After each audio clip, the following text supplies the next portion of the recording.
உலகத்தில் ஒரு உயர்மட்ட நிலையில் இருக்கக்கூடிய பெண்கள், அவங்களுக்கு உடம்ப அறுத்து போட்ட மாதிரி இருக்குது அந்நிய ஆண் முன்னாடி.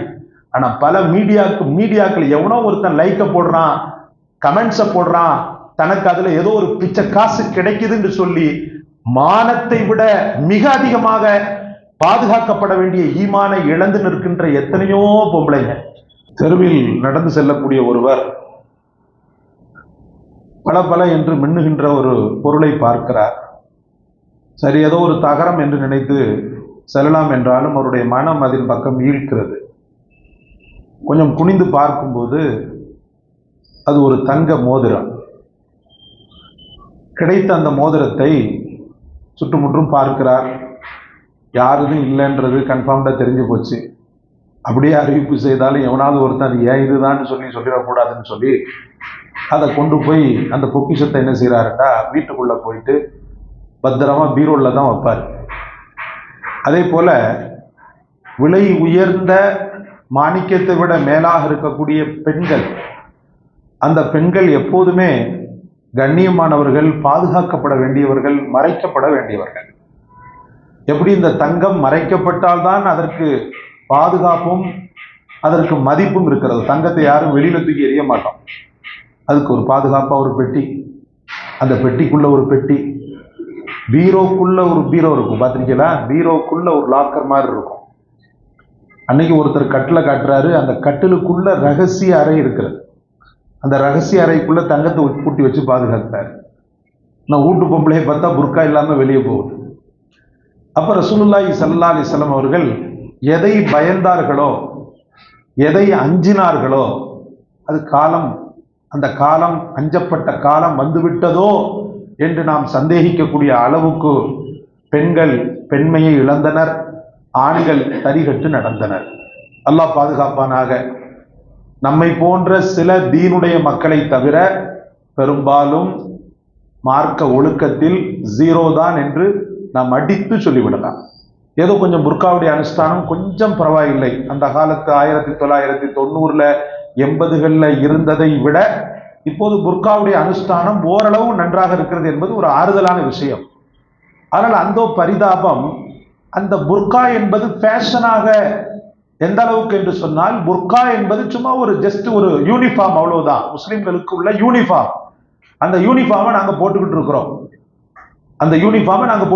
சமீபத்தில் தென்காசி உலுக்கிய ஒரு சம்பவம்.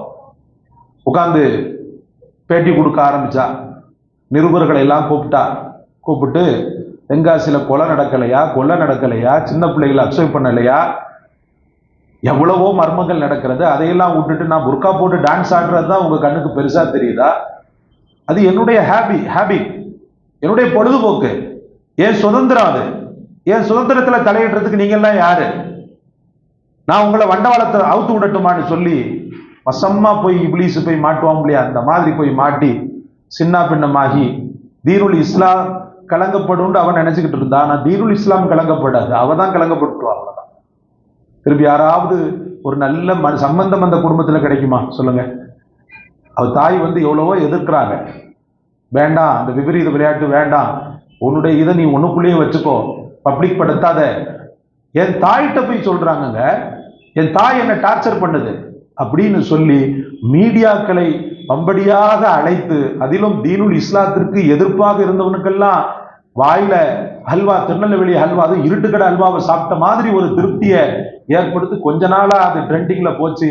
அதுக்கு பிறகு உலமாக்களுடைய கடுமையான உரை வீச்சு, அல்லாஹ்வுடைய மார்க்கத்தை போதிக்கக்கூடிய மார்க்க ஞானிகள், இன்னும் சோசியல் மீடியாக்கள் இருக்கக்கூடிய நல்ல ஒரு நலம் விரும்பிகள், இஸ்லாத்தை நேசிக்கக்கூடிய மக்களால் அந்த கழிவுகள் என்ன செய்யப்பட்டன? அகற்றப்பட்டன. அதை எடுத்து சொல்லக்கூடிய ஒரு பெண்மையின் ஒழுக்கத்தை எடுத்து சொல்லக்கூடிய ஒரு ஆயத்தை தான் ஹாபிஸ் அவர்கள் ஓதினார்கள்.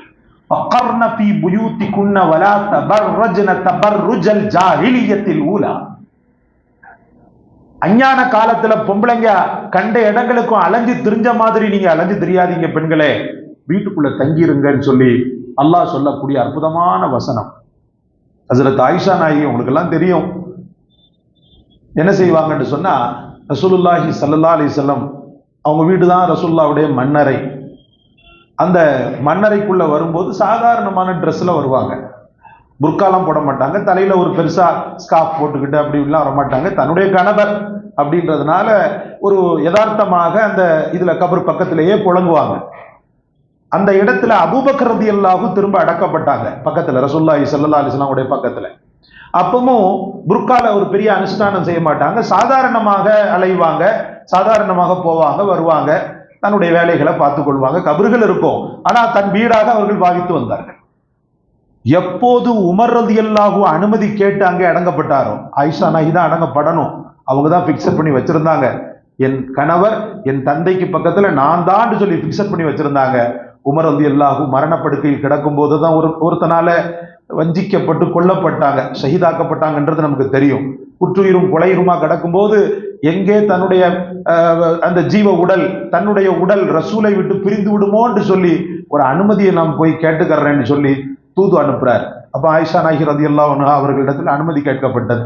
இப்படி ரசூல்லா பக்கத்திலே இருக்கணும்னு விரும்புறாங்க, உங்க தந்தையார் பக்கத்திலே இருக்கணும்னு சொல்லி விரும்புறாங்க, தங்களுடைய வீடு இது, தங்களுடைய அனுமதி என்னன்னு பெருந்தன்மையா விட்டு கொடுத்தாங்க. அவங்க விட்டு கொடுக்கலன்னு சொன்னா இன்னைக்கு 3 கபர் இருக்கும். ஒன்னு ரசூலுல்லா, இன்னொன்னு அபூபக்கர், இன்னொன்னு ஆயிஷா. எவ்வளவு பெரிய பாப்புலாரிட்டி தெரியுமா அது? ஆனா இன்னைக்கு பொது ஜனத்துல எங்கேயோ ஒரு மூலையில அன்னை ஆயிஷா நாயகி மாணிக்கமாக வாழ்ந்து கொண்டிருக்கிறாங்க இன்ன வரைக்கும் மண்ணறையில. காரணம் அவங்களுடைய அந்த பெருந்தன்மை, விட்டு கொடுத்த உடனே என்ன செஞ்சாங்கன்னு சொன்னா, சரி நான் விட்டு தருகிறேன், உமர் இங்கே அடக்கப்படட்டும். உமர் ரலியல்லாஹு இறக்குறாங்க, அடக்கப்பட்டாச்சு. அடக்கப்பட்ட உடனே ஃபுல்லா பொத்திக்கிட்டு போறாங்க உள்ள. அந்த இயல்பு பிராக்டிக்கல் வாழ்க்கை லைஃப் அப்படியே மாறுது, சேஞ்சிங் ஆகுது. அப்ப சஹாபாக்கள் கேட்கிறாங்க, ஏன் ஒரு மாதிரி பயந்து பயந்து பயந்து உள்ள போறீங்க, ஃபுல்லா ஸ்கார்ஃபை போட்டு மூடி உள்ள போறீங்களேன்னு. உடனே அப்பதான் சொன்னாங்க, அது என் கணவர், அது என்னை பெற்றெடுத்த தந்தை, அவங்களுக்கு முன்னாடி நான் ஒரு மாதிரியா இருக்கிறதுலாம் ஒண்ணுமில்லை. ஆனா உமருக்கும் எனக்கும் எந்த சம்பந்தமும் கிடையாது, உமருக்கும் எனக்கும் எந்த சம்பந்தமும் கிடையாது என்று சொல்லி ஒரு மையத்திற்கு முன்னால் தன்னுடைய அங்க அடையாளங்கள் தெரிந்துவிடக் கூடாது என்று பவித்திரமான வாழ்க்கை வாழ்ந்த அந்த ஆயிஷா எங்கே? நவநாகரிக உலகத்தில் மீடியா என்ற பெயரில பல ஆண்களை சுண்டி இழுக்கக்கூடிய விதத்துல. அதுல ஹைலைட் என்ன தெரியுமா? இந்த பிரச்சனைக்கு பிறகு ஒரு ரீல்ஸ் போட்டு ஆடுறா. ஹசரத் உங்களுக்கு எப்படி தெரியும் மட்டும் கேட்டுறாதீங்க, மற்ற உலமாக்கள் பேசுறத வச்சு நான் சொல்றேன், அவ்வளவுதான். அந்த ரீல்ஸை நான் பார்த்ததும் இல்லை. மீரா நசரத் ஏதாவது வித்தியாசமா இருந்தா எனக்கு அனுப்பி விடுவாப்ல, ஹசரத் இந்த பிரச்சனைக்குரிய இதை பாருங்கன்னு சொல்லி அவரும் நானும் டிஸ்கஷன் பண்ணுவோம். போட்டா பாருங்க, நான் பொல்லாதவன், பொய் சொல்லாதவன், கையில் ஒரு பாட்டில வச்சிருக்கிறான், புர்கா புர்கா போட்டுக்கிட்டே என்ன வந்து யாராவது வம்பு பண்ண அந்த பாட்டுல என்ன பலாய் முசீபத்து வரும்னு தெரியல. அது அந்த காலத்துல 1980களில் வந்த சினிமா போல இருக்குது. நான் பொல்லாதவன், பொய் சொல்லாதவன், அதாவது தென்காசியை பத்தி அவர் சொல்லலையா, உண்மையை பொய் சொல்லலையா, நெஞ்சத்தில் வஞ்சம் வைக்காதவன் அப்படின்னு சொல்லிட்டு அதுக்கு ஆடுறா. சகோதரர்களே, பூகம்பம் வராதா? வாழ்க்கை நிர்மூலமாக போகாதா? எத்தனை படிச்ச பெண்கள் கண்ணியமா வாழ்றாங்க தெரியுமா? இவெல்லாம் சும்மா, இவளை விட மருத்துவம் படித்த ஒரு பெண்மணி இங்க கூட இருக்கிறாங்க. அது என்ன கிளினிக்? அது ஹீரா. அந்த அம்மாவை சொல்றதுல நான் வந்து தயக்கப்படலை. அந்நிய ஆண்கள்கிட்ட மோஸ்ட்லி ஆல்மோஸ்ட் பாத்தீங்கன்னா பக்கத்துல நிக்க மாட்டாங்க. வசூல் பண்றதுக்கு மன்சூர் பாய் போனா கூட வெளியில தான். நான் சில பல நேரங்கள்ல போன்ல ஏதாவது ஒரு விஷயம் நம்ம பேசினா கூட, அதற்கு உங்களுக்கு எந்த கஷ்டமும் வேணாம், நீங்க அங்க போனீங்கன்னு சொன்னா ஒரு லேடி இருப்பாங்க, உங்களுக்கு உண்டான ஹக்கை தந்துருவாங்க, மர்சா பிள்ளைகளுக்கோ அல்லது என்ன மற்ற விஷயங்களுக்கோ அப்படின்ற மாதிரி சொல்லுவாங்க. அது பெண்ணா அல்லது இது பெண்ணா? படிச்ச நல்ல குவாலிபிகேஷன் உள்ள பெண்கள், உலகத்தில் ஒரு உயர்மட்ட நிலையில் இருக்கக்கூடிய பெண்கள், அவங்களுக்கு உடம்ப அறுத்து போட்ட மாதிரி இருக்குது அந்நிய ஆண் முன்னாடி. ஆனா பல மீடியாக்கள் எவனோ ஒருத்தன் லைக்க போடுறான், கமெண்ட்ஸ போடுறான், தனக்கு அதுல ஏதோ ஒரு பிச்சை காசு கிடைக்குதுன்னு சொல்லி மானத்தை விட மிக அதிகமாக பாதுகாக்கப்பட வேண்டிய ஈமானை இழந்து நிற்கின்ற எத்தனையோ பொம்பளைங்க. ஒரு சில பேரை பார்த்தீங்கன்னா நல்ல லிப்ஸ்டிக், கண்மை, ஐப்ரோ எல்லாம் போட்டுக்கிட்டு நபிகள் நாயகம் ஸல்லல்லாஹு அலைஹி வஸல்லம் அவர்கள் இப்படி சொன்னாங்க அப்படி சொன்னாங்கட்டு அது ஒரு பக்கம். நான் கேட்கிறேன், நீ தாவத்து பண்ணணும்னு உனக்கு ஆசை இருந்துச்சுன்னா எத்தனை பெண்கள் இருக்கிறாங்க? மார்க்கம் தெரியாம முஸ்லிமா அவன் முஸ்லிம் இல்லையான்னு சொல்லி கேள்விக்குறி கேட்கக்கூடிய அளவுக்கு, கேள்விக்குறி போடக்கூடிய அளவுக்கு எத்தனையோ பெண்டிர் உன்னுடைய பக்கத்துல இருக்கிறாங்க. அங்க போய் தாவாவை கூட ரசூலுல்லாஹி ஸல்லல்லாஹு அலைஹி வஸல்லம் அனுமதிக்கலையா? வீட்டுல உன் குடும்பத்துல எத்தனையோ பெண்கள் தொழுகை இல்லாம இருப்பாங்க, ஜகாத்தை பத்தி உள்ள விழிப்புணர்வு இல்லாம இருப்பாங்க. மீடியாக்கள்ல வந்துதான் நீ மார்க்கத்தை பரப்பணும்ன்ற அவசியம் கிடையாது. ஏனென்றால் அல்லாஹ் சொல்கிறான், நான் சொல்லவில்லை, அவன்தான் உன் உடலை உன் உணர்வை படைத்த அவன் சொல்கிறான், அவர்களுடைய கண்களில் நோய் இருக்கிறது, உன்னை பார்க்கின்ற அந்த கண்களில் நோய் இருக்கிறது என்று அல்லாஹ் சொல்கிறான். அந்த ரப்பு தடுக்கிறான், படைத்த இறைவன் தடுக்கிறான். நான் படைத்தவனை பத்தி தான் பேசுறேன்ற பேர்ல என்னெல்லாமோ போட்டுக்கிட்டு யூடியூப்ல உட்கார்ந்துக்கிட்டு நான் அதை பண்ணேன் இதை பண்ணேன் இங்க போனேன் அங்க வந்தேன், இதெல்லாம் தேவையா? இதனால என்ன பிரயோஜனம் நடந்தது சொல்லுங்கள்? ஏதாவது ஒரு ஆண்மகன் தொழுதானா உங்களுடைய பயானை கேட்டு? அல்லது ஒரு பெண்மகள் தொழுதானா? இதே சமயத்தில் நீங்கள் பெண்களுக்கான ஒரு தாவா ஒரு சென்டர்ல முழுக்க முழுக்க பெண்கள் இருக்கக்கூடிய பகுதிகளில் போய் நீங்க மார்க்க பிரச்சாரம் செய்யும் போது அதுல ஒரு ரூஹானியத் இருக்கிறது. அந்நிய ஆண்களுக்கு முன்னால் நின்று கொண்டு நீங்கள் பேசும்போது ஒரு ரூஹானியத் ஏற்படாது. ஏன்னா அவன் பேசுவதை, நீங்கள் பேசக்கூடிய அந்த வார்த்தைகளை கவனிப்பதில்லை, உன் உதடுகளை பார்க்கிறார். அல்லாஹ் பாதுகாப்பானார். ஏனென்றால் வரக்கூடிய கமெண்ட்ஸ் வந்து எப்படி தெரியுமா வரும்?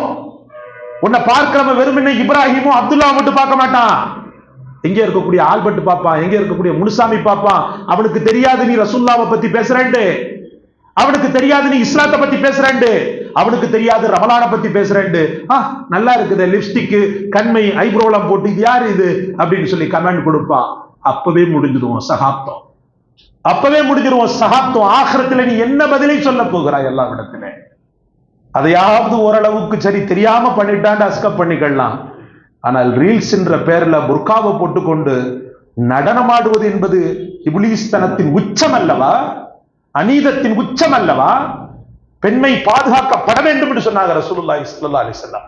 பிலால சொல்லுவாங்க, பிலாலே மெதுவா ஓட்டிட்டு போ, உள்ள கண்ணாடி பாத்திரங்கள் இருக்கிறது அப்படின்னுவாங்க ரசூலுல்லாஹ் தன்னுடைய மனைவிமார்களை. பிலாலே ஒழுங்கா ஓட்டிட்டு போ, மெதுவா ஓட்டிட்டு போ ஒட்டகத்தை, உள்ள வந்து கண்ணாடி பெட்டகங்கள் இருக்கிறது அப்படின்னு சொல்லுவாங்க ரசூலுல்லாஹி ஸல்லல்லாஹு அலைஹி வஸல்லம்.